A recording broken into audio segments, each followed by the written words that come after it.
Just the Tip, episode 2.5, Fore-Play.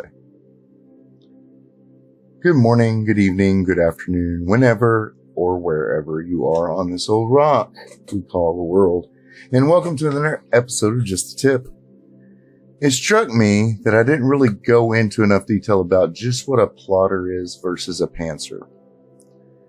So, those are the basic ways to write a story. You either plot it or you just let the story drive itself, or characters drive it. Let's take them one at a time and see where it goes. Okay.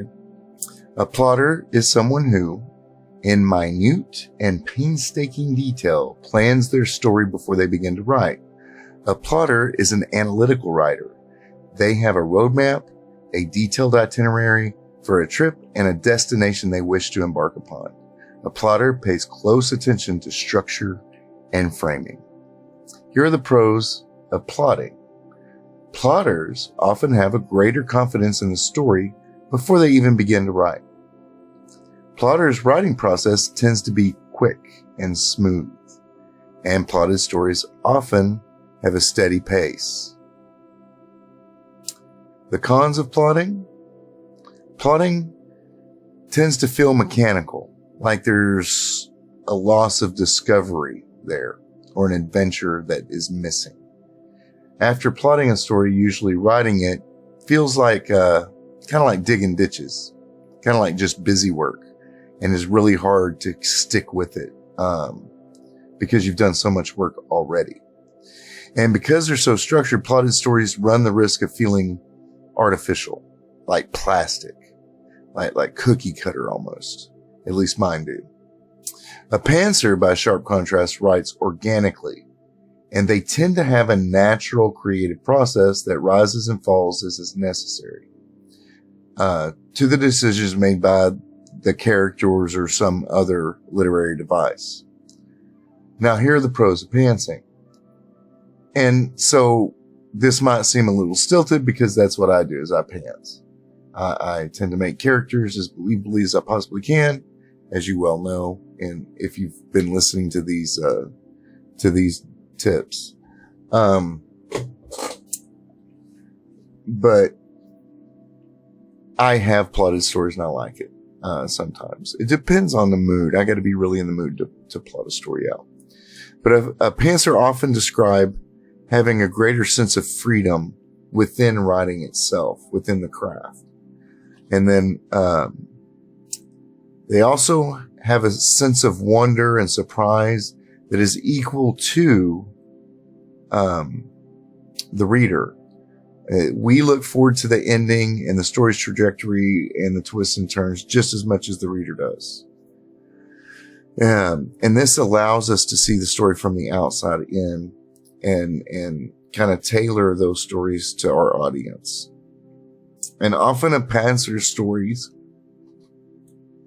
feel more organic, if you know what I mean. Now, the cons of pantsing are as follows. A pantser tends to struggle with writer's block, and their stories often take much longer to complete. And believe me, this is true, and it is a harsh reality. It is never fun to have writer's block. It's like you're sick. It's not something that is easily overcome or fended off. Even some of the greatest of us have had to struggle with that. A pantser has much less certainty about their stories, viability going in. The story may go nowhere or be, unpublishable. And this is because decisions made about the story are done by the characters that we created and cause folks to write themselves into corners. A famous thing about this is if you've ever read The Stand, even watched watched the several different miniseries that have been made about it. Two. There's a point in the story where everybody's come together, they're in their new place, and they're basically rebuilding the world the same way it was, which would lead inevitably to the same old stuff that dealt with in the beginning of the book. And Stephen King said that it took him like 3 months to figure out where to go from that corner that he'd written himself into, because the characters refused to do what he kind of wanted them to do. And so he had to blow the whole thing up, literally, with the bomb in the story. And if you watched or read it, you know what I mean. But because they're more organic in nature, Pantser stories can also feel meandering, repetitive, and the pacing rises and falls really quick, right? And sometimes it's hard to get to stay in the moment. And these stories require a large amount of revision, okay, before it becomes like a real story. That's why you'll hear me say that I'm a mediocre writer at times. It's because I do not, having to do these the way I do for the algorithm, I don't get a lot of time to go over and edit and re-edit my stories. Just like I don't go back and cut out when I yawn and such in these videos. But from my point of view as a pantser, who's had to be a plotter a time or two, I enjoy pantsing method because I'm a fan and I began as a reader. So I like to discover. In its simplest form, plotters are more concerned with the destination and pantsers are concerned more with the journey. So that's the easy way. Typically, plotters write plot-driven stories, pantsers write character-driven stories. This might provide you all with insight into the level of readability that some of my stories have. I personally never feel like my stories are completed because I pants them, right? That there's always something to tinker with or tweak or what would a character do if I did this, if the situation was this way instead, that kind of thing. It's always going through your mind. But see, I'm a visual thinker, so when I'm writing, I see that story as a movie in front of me. And that's maybe something I've never really articulated out to you guys, but I am a visual thinker. So when I'm writing, it flows. I'm watching this movie. It's like watching Lord of the Rings, right? You can almost anticipate where it's going. And that's how I write. To me, plotted stories just feel too technical. I have a few. Excuse me. I have a few on my channel, but I don't like them as much as some of the others, and I'm thinking I might rewrite a few of those on the great rewrite stream that I'm working out. One way that works for some, and the other way will work for others. So you pick your poison, so to speak. If you have a more analytical mind, I would recommend plotting things out. But as a new writer, I would also say, if you're just getting into this, you can get caught up in the details. Like, you spend so much time with spreadsheets and character sheets and a flow chart of where, and yeah, I've seen people do flow charts of where you want your story to go. Then when you sit down to write, you're already done with it. You don't care anymore. You're stuck.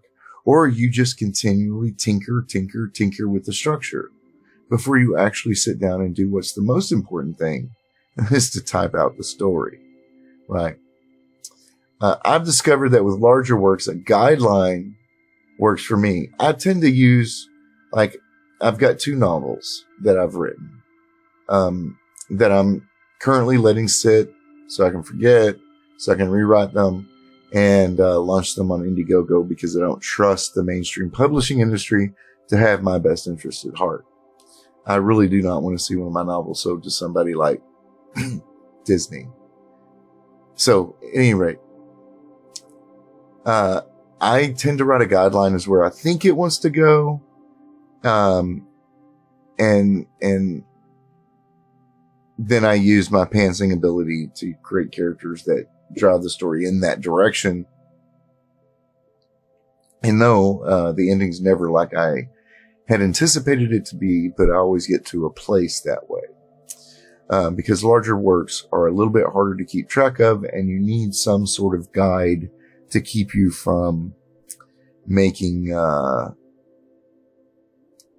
mistakes. For example, somebody's from a certain place, or this thing happened and I forgot it happened. Because the long form novel is very difficult. A very difficult thing to get detailed to remember detailed information from as you go, especially if you're pantsing it. The most important reason I don't use the plotter method is simple. I do get caught up in the getting ready to write. Yeah. All those spreadsheets and outlines and organizations, they take up the bulk of my time, and I never get around to actually writing the story. In fact, I don't even really want to write the story by the time I actually get ready to write it. So consider the creative writing role. Don't edit until you're done. Plotters, because they approach things from an analytical state, tend to get caught up in editing as they go. And that's the other reason why almost all writers never handwrite anything out anymore, because they get caught up with visuals, with the visual of how the writing works. And as a whole, creatives in general, all of you, whether I like you or not, whether I agree with the way you create things or not, we're all creatives, and we all have that little sense of skepticism about our stuff, right? So there are stories on this channel that are plotted, though it's only a few. Most are pantsed. A hook plus believable characters, I hope, that make their own independent decisions. I will say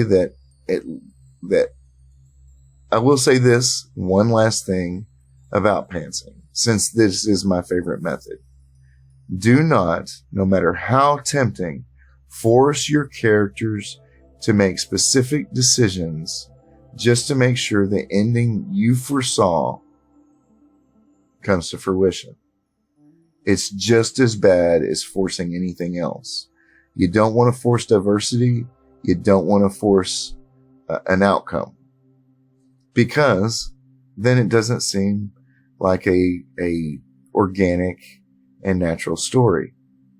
And this is the way a story dies. Just ask Kathleen Kennedy. That being said, I want to thank each and every one of you for watching and listening. Please let me know what you think in the comments below.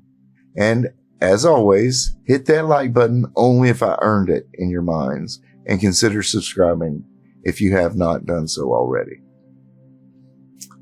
Thank you all. Good night. And remember, your story is the most important one you'll ever write, so make it a great one. God bless.